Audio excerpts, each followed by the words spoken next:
সংবিধানের দোহাই দিয়ে দিনের ভোট রাতে করা হয়েছে। জুলাই গণ অভ্যুত্থানের যে চেতনা, যে প্রেরণা, যে প্রেক্ষাপট, যে প্রেক্ষিত, সব কিছুই এই সংবিধানকে বিলুপ্তির জন্য করা হয়নি। এই সংবিধানকে তার রাইট ট্র্যাকে নেওয়ার জন্য করা হয়েছে। প্রধান বিচারপতির এন্টার বক্তব্যর মোদ্দা কথা হলো গণতন্ত্র আমাদের অন্যতম লক্ষ্য। ওনার বক্তব্যের অন্যতম মূল মোদ্দা কথা হলো এই সংবিধান আমাদের মূল ভিত্তি। এই সংবিধানকে কেন্দ্র করেই আমাদের এগিয়ে যেতে হবে। এই সংবিধানকে কেন্দ্র করেই আমরা আমাদের মূল্যায়ন করব, সংযোজন, বিয়োজন, সংশোধন এই সংবিধানকে আবদ্ধ করেই। উনি বলেছেন বাংলাদেশের বিচার বিভাগকে আরও বেশি অ্যাক্টিভলি গণতন্ত্র, আইনের শাসন, মানবাধিকার রক্ষার্থে ভূমিকা রাখতে হবে।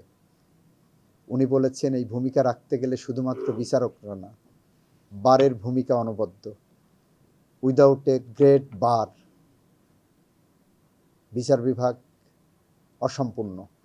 বিচার বিভাগ একা একা পথ হাঁটতে পারবে না। অ্যান্টি স্লিপার টেকনোলজি ও সফট টেক্সচারটাই নরম ঘাসের স্পর্শ, সাপোর্ট গ্রাস ম্যাট, নান্দনিকতার ছোঁয়া। বলেছেন এটা যে জুলাই গণ অভ্যুত্থানের যে চেতনা, যে প্রেরণা, যে প্রেক্ষাপট, যে প্রেক্ষিত, সব কিছুই এই সংবিধানকে বিলুপ্তির জন্য করা হয়নি। এই সংবিধানকে তার রাইট ট্র্যাকে নেওয়ার জন্য করা হয়েছে।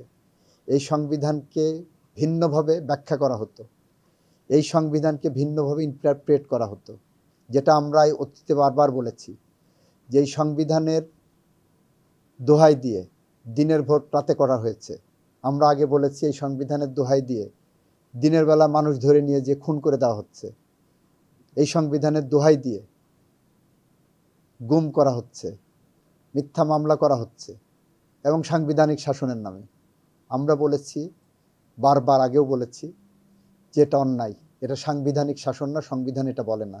উনিও সেটা বলছেন যে সংবিধান যেটা আছে সংবিধানের মতো চলা উচিত, সংবিধানকে ভিন্নভাবে পরিচালিত করার সুযোগ নেই।